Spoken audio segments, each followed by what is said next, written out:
ভগবানকে ভোগ না লাগিয়ে কেন কোনো কিছু খাওয়া উচিত নয়। ভগবদ গীতায় ভগবান শ্রীকৃষ্ণ বলছেন যে যারা আমাকে নিবেদন না করে খাদ্য গ্রহণ করে তারা পাপ ছাড়া আর কিছুই ভক্ষণ করে না, আর যারা ভগবানকে নিবেদিত খাদ্যের অবশিষ্টাংশ গ্রহণ করে তারা সকল পাপমূলক প্রতিক্রিয়া হতে মুক্ত থাকে।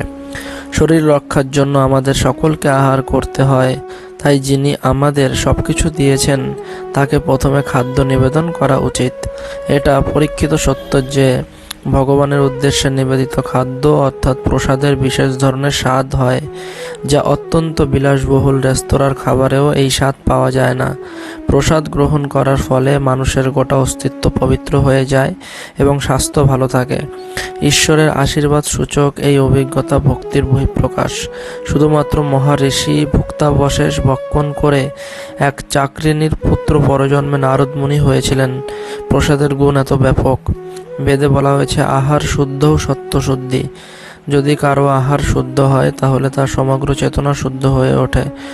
ঐতিহ্যগতভাবে যারা বৈদিক সংস্কৃতি অনুগামী ছিলেন তারা তাদের আহারের বিষয়ে অত্যন্ত কঠোর ছিলেন, কারণ আহার্য যিনি রন্ধন ও প্রস্তুত করেন তার চেতনা খাদ্যে সঞ্চারিত হয়। তাই ভক্তরা যদি এমন সব ব্যক্তির রান্না করা খাবার আহার করেন যাদের চিত্ত ও ব্যবহার দূষিত, তাহলে তাদের চেতনাও কলুষিত হয়ে পড়বে। অজান্তে রাঁধুনির মানসিকতা আহারকারীদের চেতনায় সঞ্চারিত হবে। এই সঙ্গে রন্ধনকারীর পাপ কর্মফলও ভোগ করতে হয়।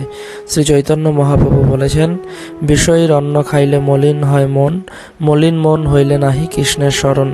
সেই জন্য ভক্তরা কেবল কৃষ্ণ প্রসাদ গ্রহণের অভ্যাস করেন।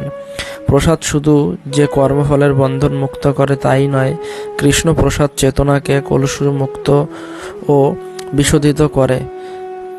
কেননা কৃষ্ণ ভাবনায় ভক্তর দ্বারা প্রেম ও ভক্তির সাথে সেই খাবার রান্না করা হয়েছে ও শ্রীকৃষ্ণকে নিবেদিত হয়েছে। কৃষ্ণ ভক্তিতে দ্রুত উন্নতি সাধন করবার হলে আহারের ক্ষেত্রে কঠোরভাবে আবশ্যকতা রয়েছে।